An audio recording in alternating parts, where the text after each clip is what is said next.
दोस्तों, आप सभी को राधे राधे।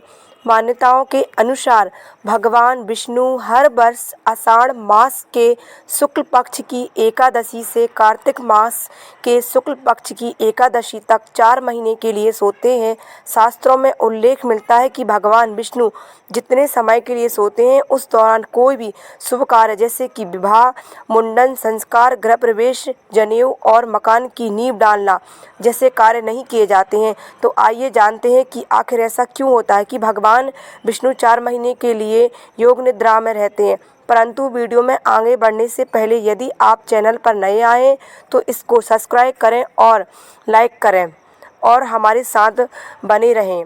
पौराणिक कथाओं के अनुसार राजा बलि ने तीनों लोकों पर अपना आधिपत्य जमा लिया था, जिससे घबराकर इंद्रदेव विष्णु भगवान के पास पहुंचे और बतलाया कि राजा बलि ने तीनों लोकों पर अधिकार पा लिया है। उस समय भगवान विष्णु वामन का रूप धारण करके राजा बलि से दान मांगने पहुंचे गए। उन्होंने राजा बलि से 3 पग भूमि मांगी। 2 पग में भगवान वामन ने धरती और स्वर्ग को नाप लिया और राजा बलि से पूछा कि वे तीसरा पग कहाँ रखें। तो इस पर बलि ने कहा कि आप मेरे सिर पर रख दीजिए। इस प्रकार भगवान विष्णु ने वामन अवतार लेकर बलि से तीनों लोकों को मुक्त करवा लिया और देवराज इंद्र का इस प्रकार भय दूर किया। राजा बलि की दर्शनीयता और भक्ति भाव से प्रसन्न होकर भगवान विष्णु ने वर मांगने के लिए कहा। बलि ने भगवान विष्णु से अपने साथ पाताल चढ़कर हमेशा वहीं रहने का वर मांगा। भगवान विष्णु बलि के साथ पाताल लोक में रहने के लिए चले गए। भगवान विष्णु के पाताल जाने से सभी देवी देवताओं और माता लक्ष्मी चिंतित हो गए। माता लक्ष्मी ने भगवान विष्णु को पाताल से मुक्ति दिलाने के लिए एक तरीका निकाला और एक गरीब स्त्री का रूप धारण करके राजा बलि की राखी बांधने और भगवान विष्णु को छुड़ाने का वचन मांग लिया। और वहीं भगवान विष्णु ने अपने भक्त को उदास नहीं करना चाहते थे, इसलिए उन्होंने राजा बलि को वचन दिया कि वह आषाढ़ मास की शुक्ल पक्ष की एकादशी से कार्तिक मास की शुक्ल पक्ष एकादशी तक यानी 4 महीने पाताल लोक में निवास करेंगे। इसलिए 4 महीने भगवान विष्णु योग निद्रा में रहते हैं। वहीं वामन रूप में भगवान विष्णु का एक अंश पाताल लोक में रहता है। अन्य कथा के अनुसार भगवान विष्णु का शंखचूड़ नामक एक राक्षस से युद्ध हुआ था। उस युद्ध में राक्षस मारा गया। वह युद्ध में भगवान विष्णु बहुत थक गए थे, तो वे अपना कार्य भगवान शंकर को सौंपकर योग निद्रा में चले गए। इन 4 महीनों के लिए भगवान शंकर ही भगवान विष्णु के सारे कार्य देखते हैं और यही कारण है कि सावन में भगवान शिव की विशेष पूजा की जाती है।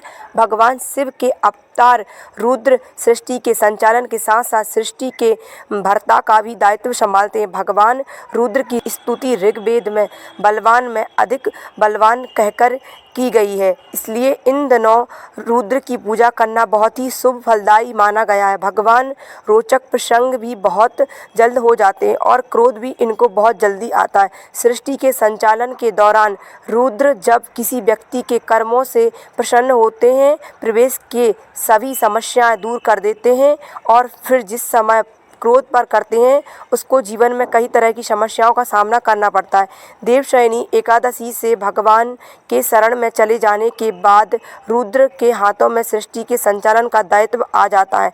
कार्तिक मास के देवप्रोदिनी एकादशी को भगवान विष्णु योग निद्रा से जागते हैं, तो फिर से सृष्टि के संचालन का कार्यभार भगवान विष्णु ही देखते हैं।